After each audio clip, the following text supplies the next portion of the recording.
Welcome back. Today we are cleaning disaster after disaster. I've been focusing a lot of my time on my daughter's room makeover, which means a lot of the other areas in my home have kind of taken a back seat and become a complete disaster. Let's get this done and reset these spaces together.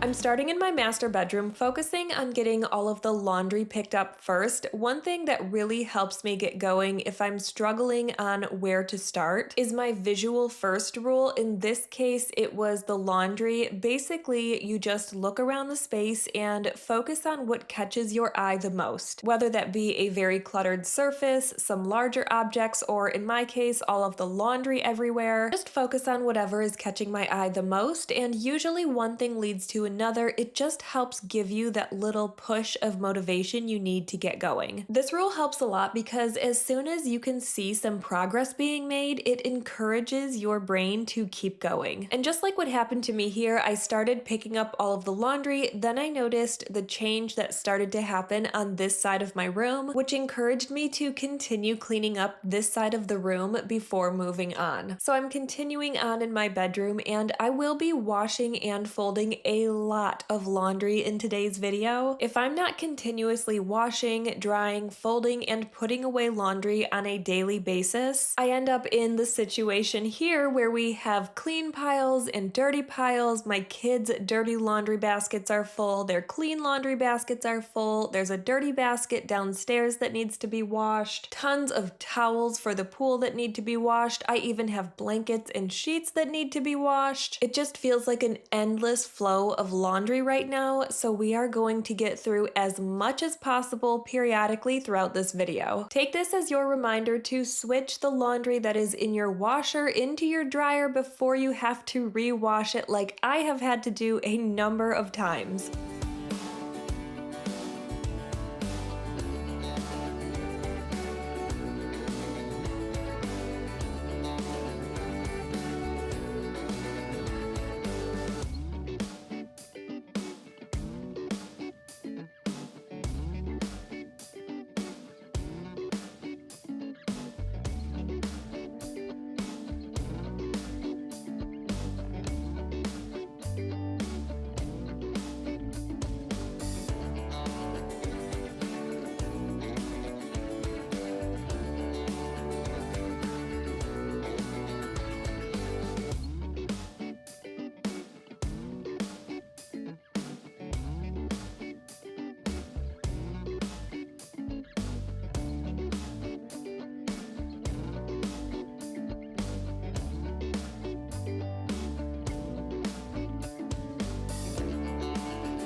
I mentioned just a bit ago the girls' room makeover that I'm working on, and I really wanted this makeover done back in April when my youngest, Adeline, turned 2. However, it has been a long time in the making. There were lots of decisions to be made. We just got the wallpaper probably like 3 weeks ago or so, and just recently, within the last week, we had to order some crown molding samples. Then we had to order the crown molding, and it's just a long process, and I thank you very much for being patient with me during this. I know a lot of you are waiting for this video. It's really difficult for me to visualize an entire space, including the paint, the beds, the wallpaper, the molding, everything like that. It's really hard for me to see everything as a finished space, even with a mood board or if I put everything in Canva, it's still hard for me to actually see it in the room in my head. Honestly, if I would have purchased everything prior to starting the space and getting the paint on the wall, getting the wallpaper, I would have chosen a different crown molding and it would have been a mistake. So I am happy to have the paint on the wall, have the wallpaper, and to be able to make a more clear decision. I am definitely not one of those people with that gift, and I wish I did have that gift, but that is part of the reason it takes me so long to do a room makeover. I also don't think I've ever gone so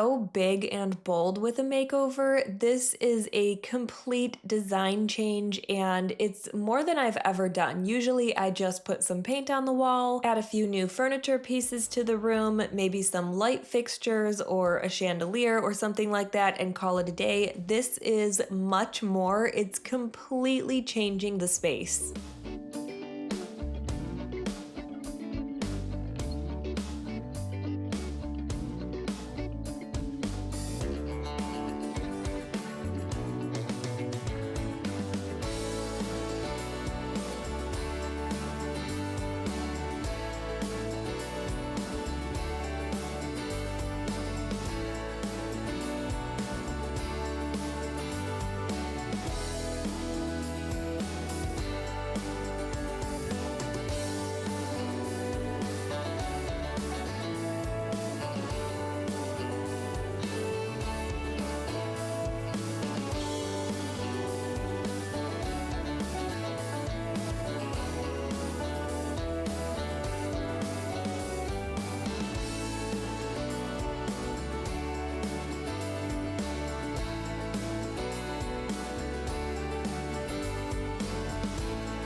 All right, I'm finishing up the first quite a bit of laundry before heading into my son's room. He had a complete disaster for a space, and it's been this way for a little while. At this point, I had asked him to clean his room a number of times, and it just wasn't happening. I honestly think it was very overwhelming to him, which is understandable considering how messy it was, and believe me, I understand that he did this, he should clean it up, but it happens to the best of us, and even I get overwhelmed in a very messy, cluttered space. So I went in there and reset the space for him, and ever since then he has been able to maintain it, which shows me that it was very overwhelming. And normally when I do this for my kids, I do have them help me. However, I was filming and it's just not necessary for them to be on camera if they don't want to be. So I tidied up his room really quick, and it probably took me a total of 5 to 10 minutes.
I'm folding the laundry that was in his clean laundry basket, and I have even more kids' laundry to do. You can see his dirty basket behind me, and I have Hazel's dirty laundry and Noah's dirty laundry. Right after doing this, I had all of the kids take their dirty laundry baskets into the hallway and sort them, making sure all of the clothes weren't balled up, their socks weren't in balls, making sure their pants were the right way. That way I could throw it all in the washer, and when I took it out of the dryer, everything is the right way and easy to put away. We will also, for I feel like obvious reasons, not be going into Hazel and Adeline's room because I'm making over that room, so even though it's a bit messy in there and there is laundry to put away, I'm not going to film in there right now because I want it to be a surprise. You will see little sneak peeks in the background here and there, but for the most part, I'd like to keep the room reveal in the room makeover video.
After changing Wyatt's sheets, we're headed into my disaster hallway. This is where everything has been for the last week as I worked on Hazel and Adeline's room makeover. It's actually a bit cleaner than it was right before I started filming. There was a bunch of stuff from the room makeover in this area, and I did have to move some of it back into the room so you didn't know what it was. There was also Hazel's old bed in the hallway. It was taken apart. You could see it in the intro, and right before I turned on my camera, someone came and got it. I was so happy to have it out of the way, and right next to my laundry room, you'll see in just a bit here, I had a basket full of miscellaneous stuff, and I have been adding to this basket for many, many months. It was one of those things that I have been looking at it and adding to it for so long, and it only ended up taking me maybe 10 minutes to go through. Let me know in the comments if you can relate to this, because I am somebody that does this on a regular basis. You see a mess or a very cluttered, disorganized, or disaster space, and you think it's going to take so long to clean, so you keep putting it off and putting it off, procrastinating and procrastinating, and one day you finally get it done only to realize it only took you a very short amount of time. I cannot tell you the amount of times that I have done this. You would think think I would know by now that things are not going to take as long as I think they are in my head while looking at a disaster. I cannot be the only one that does this on a regular basis. From now on, in fact, I should look at a mess and be like, this is going to be so quick, instead of the complete opposite, that this is going to take so much time. I have so many other things I need to do that are higher priority. I could have excuse after excuse after excuse instead of just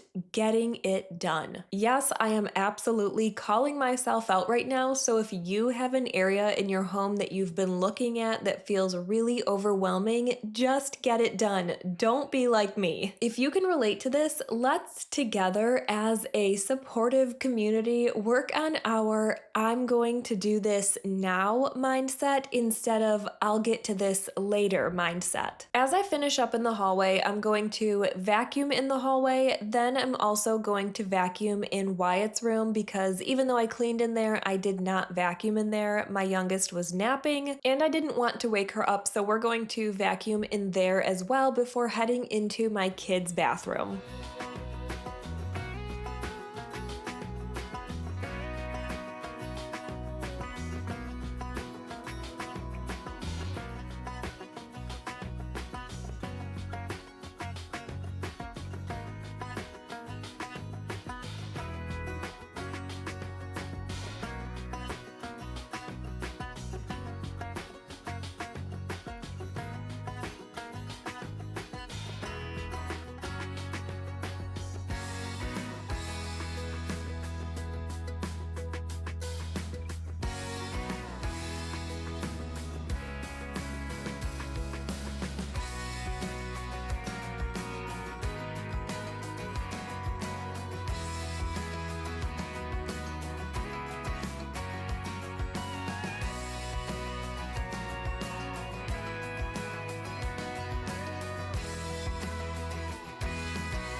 Why there is kinetic sand upstairs in a kid's play pot in my kid's bathroom is something I am unsure of, but it definitely doesn't belong in here. The first thing I'm doing in here is just putting everything where it belongs, then I'll head into the shower toilet area and deep clean the toilet and the surrounding area. I'm not going to deep clean the shower today. That is not my top priority right now. I just wanted these areas better maintained and tidy.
I can't remember where I first saw this drain cleaner, but it is the most satisfying drain cleaner. I love it, and it does such a good job. Last thing I'm doing in the kids' bathroom is wiping down the counter space and cleaning off the mirror. We all know how kids brush their teeth, so it is a mess. Once I'm done wiping down the mirror, I'm going to focus on getting the rest of the laundry done. It's going to seem a little bit repetitive, but that's just because there is so much, and I really wanted to catch up, even though there's not really any catching up when it comes to laundry, but there is a point where you don't feel so behind. And that's the point I wanted to get to here. So we're going to just do a bunch of laundry after this until I get to that point.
Thank you so much for being here. I hope today's video gave you some motivation to clean those messy, cluttered, or disorganized spaces that you just want a little more tidy, or gave you any type of motivation to get done whatever is on your to-do list today. Thanks again for being here, and I will see you in the next one.